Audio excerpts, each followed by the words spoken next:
श्री स्वामी समर्थ तारक मंत्र आणि श्री स्वामी समर्थ हे नाम जप।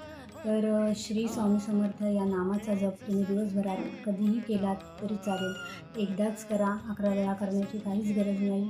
तारक मंत्रही एकदाच केलं तरी चालेल, कारण या आपल्या आताच्या धकाधकीच्या काळात कुणाला म्हणजे ग्रंथ वाचन करायला किंवा काही वाचन करायला टाईम मिळत नाही। पण तुम्ही जरी दिवसभरातून एकदा ते केलंत ना नामस्मरण आणि तारक मंत्र, तरी काहीही हरकत नाही।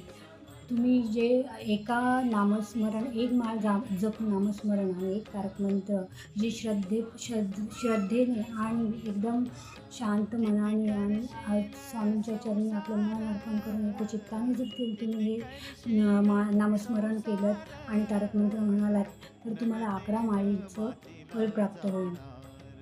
तर खूप भक्तिभावाने ते तारक मंत्र म्हणा तुम्ही आणि तुम्ही अनुभव घ्या।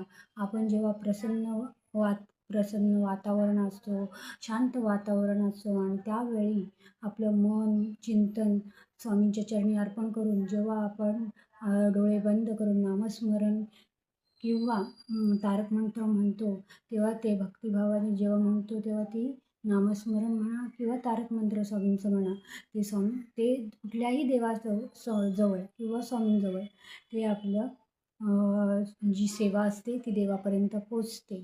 मग आपण कधी घाईघाईत करतो किंवा 11 माळ जप करायचा म्हणून घाईघाईत म्हणतो, तर ती आपले नामस्मरण किंवा ते तारक मंत्र देवाजवळ पोचत नाही। पण तुम्ही जेव्हा एकच कराल, ते पण भक्तिभावाने कराल, तर तुमचे नामस्मरण किंवा तारक मंत्र जे काही आपण सेवा करतो एकदम श्रद्धेने भक्तिभावाने, ते देवापर्यंत नक्कीच पोचते। म्हणून 11 वेळा करायचं म्हणून करू नका, तर एकदा केलं एकदम मनोभावे केलं तरी ते देवाजवळ पोचेल।